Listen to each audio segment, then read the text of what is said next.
Hi guys, Victoria here and you're watching My Books Me. Today I'm going to be reviewing Wesley James' Ruined My Life by Jennifer Honeybourn. So I was kindly sent this for review from Pan Macmillan Australia. It actually came out on the 18th of July, but it only just recently got published here today, I think it is, in Australia. But this was a really fun read. I read it, what is the date that I'm actually filming this? 11th of August. I started reading this literally like midnight on the 11th of August and I finished it at 3 AM.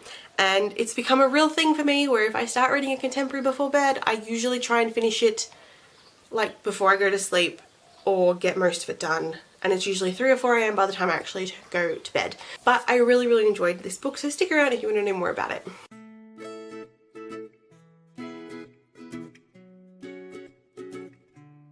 So this is a YA contemporary romance. We follow Quinn, who is working at Tudor Times, which is a medieval themed restaurant. She's been working there for the past 3 months and this is over the summer, and she's trying to save money so that she can go to London with the rest of her concert band in November.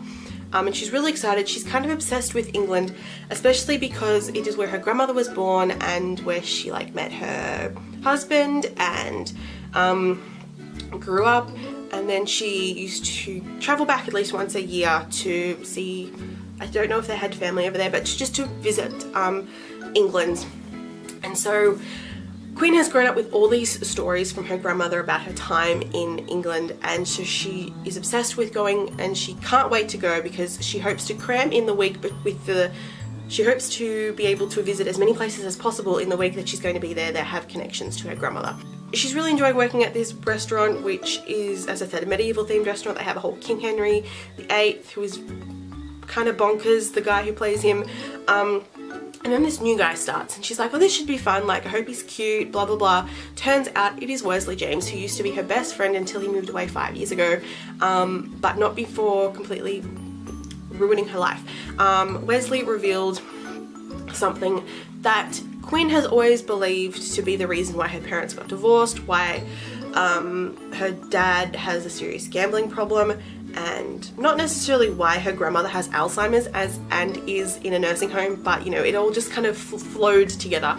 So there's a lot of stuff going on. As I said, her parents are divorced, her dad has a serious gambling problem, and her grandmother has been in a nursing home for the past 2 months with Alzheimer's, and she's pretty much forgotten who Quinn is, and it breaks her heart to see her grandmother as like a shell of her former self. She can't bring herself to visit her. So Wes suddenly has this job at Tudor Times and he just kind of wants to go back to being friends with Quinn. Quinn wants nothing of it because she doesn't like what went down before he left. Then he reveals that he's going to be going to the same school as her in September, and she's like, great. Then he ends up joining the concert band that she's in, and she's just like, what the hell is going on? And also he's hanging out with like his former friends and making friends with like her friends, and she's just like, oh my god, why is he suddenly everywhere? And she can't deal with that. Her friend Erin thinks she's nuts for being so against Wesley because maybe he's changed in those 5 years, and she really shouldn't hold a grudge over what happened. She decides that to get rid of Wesley in at least one part of her life, she wants to get him fired from his job. Which turns out to be a lot harder than she thought, especially when, like, with the crap she's dealing with at home and the things she's remembering about Wesley and him just wanting to be friends with her, she starts to realize she's developing feelings for him, feelings that probably were in existence like back when they were originally best friends at age 11. And so these feelings, she has very conflicting feelings about him, between like wanting to get revenge on him and wanting to be friends and maybe more than friends with him. And there's a lot of stuff happening and she just can't deal with it, and it's really fun. This is like your classic YA romance. It's a bit of a cliche in times. You kind of know that they're always going to get together, but I love that they start out as enemies pretty much, sort of. Well, it's enemies from Quinn's side of things. Wesley, as I said, just wants to be friends, can't understand why she's still holding a grudge, and I don't think Wesley really understands the extent of Quinn's beliefs of him. But it's really nice, and you get that contrasted with things that are happening with her father and everything there, and then things with her grandmother, which was really nice.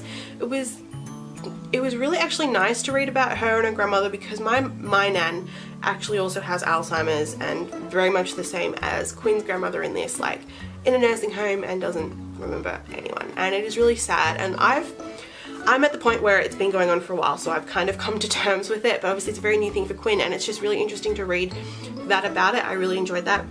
I also really loved the setting of the restaurant because it is just so interesting and so funny, and as someone who also loves England, wants to go there one day and absolutely loves the Tudor era, it was so fun to read about this King Henry VIII character, the guy who plays him, who literally embodies Henry VIII to the point where I think he thinks that he is actually Henry VIII. I love at the start, he's talking to Quinn and he's complaining about, like, you know, why does everyone blame me for what happened to Anne? Why doesn't anyone remember the good things I did? And it was just so funny and fun to read. It's such a cute and fun romance and story, and I really, really loved it. My only complaint about it is I wish it was a bit longer because we don't really get to see enough of Quinn and Wesley actually together. We get these really long build up, firstly starting with her trying to get revenge and then her realizing her feelings, and then it kind of just gets flash forward a little bit and we get them together, and I kind of wanted to see them more together because you spend like the entire book rooting for them and then you get a glimpse at them and then the book is over. I kind of wanted this book to be like 50 to 100 pages longer just to have a little bit more, because I didn't feel it wasn't like, the ending was like satisfying but not satisfying, because I wanted more. This is Jennifer's first book and I really enjoyed it, and I'm really excited to see what she does in the future. She's got another book coming out next year and I don't really know what that one's about, but I'm excited for it. And this was a really fun book. If you really enjoy contemporaries and romances, I definitely recommend it. As you guys probably all know, I've become obsessed with contemporaries, mainly new adult contemporaries, but you know, YA contemporaries as well this year. And this was another great read for me. I gave this 4 out of 5 stars. As I said, I just wish it was a little bit longer and we got to see just a little bit more of these characters together, but it was really, really fun. I highly, highly, highly recommend it if this is something you're interested in. And yeah, I'll leave a link in the description below to not only my written review but where you can get this. And yeah, definitely go check it out and pick it up if you're interested. That is it for this video. This honestly has to be the shortest review video I've ever filmed, which is a good thing because sometimes I can blab on quite a long time. Definitely, if you've read this book, let me know in the comments below if you're interested. Also, let me know I want to talk about it because I really liked it. And I will see you guys next week with another video. Bye.